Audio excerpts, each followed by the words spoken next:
Ore 16:30 il ritorno dei campioni. Da Capodorlando passando per Verona via aereo, ma si può credere che i ragazzi della De Longhi abbiano volato senza bisogno di ali. È il profumo della promozione, della vittoria e la parola d'ordine è: siamo tornati al top e ci resteremo. Grande. Grande, piccolo.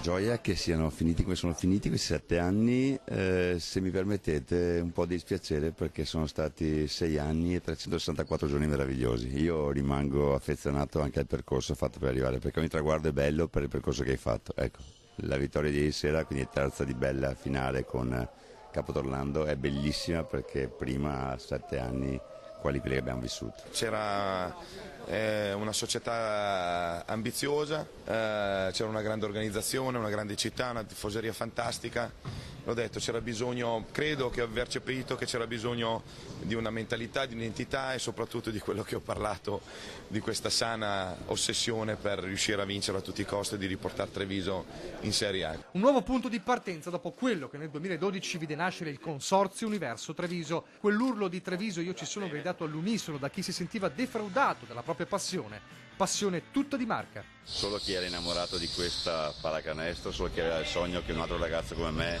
entrasse in campo da capitano da trevigiano poteva farlo, ma era indubbio che questa genesi dal dentro dovesse essere solo di chi ha radici vecchie e che sappia anche amare oltre l'amaro che qualche volta abbiamo dovuto mangiare, situazioni che altri esterni non potevano capire. Oggi è il giorno degli abbracci, dei complimenti come quelli del governatore Luca Zaia. Il successo della De Longhi, dice, è quello di un'intera città, di un'intera provincia. Gli fa eco il sindaco Mario Conte. Capita spesso di dire che l'unione fa la forza, spiega. Qui si è concretizzato il celebre proverbio. Una grande emozione, una grande soddisfazione, forse ancora noi non ce ne rendiamo conto, però lo capiremo bene questa sera quando andremo in piazza con i tifosi. Lui, il comandante Max Menetti, ricorda il momento della svolta. Quando abbiamo vinto gara 5 con Trapani, questi playoff, ho cominciato a pensare che ce l'avremmo fatta. Ecco, quindi quella serie è stata una serie molto difficile perché era una squadra che si accoppiava male con noi.